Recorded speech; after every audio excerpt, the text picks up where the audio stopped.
Hey guys, if you are facing an issue after iOS 14.5 update on your smartphone, let's install the latest iOS 14.5.1. I am gonna show you here download and install iOS 14.5.1 that include bug fixes, provides important security updates, and it is recommended for all iPhone users. So open Settings apps, tap General, now tap on Software Update, and here 135.1 megabyte update available. If your phone showing iPhone is up to date, then it updated already automatically.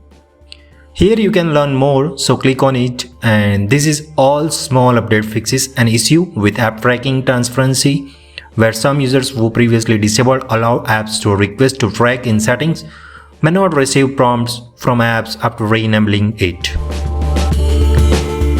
Update also provides important security updates and is recommended for all users. Now, click on download and install and follow the on-screen instructions. If you are addressing any error, please write a comment in this video below. I hope this video found helpful. Thanks for watching.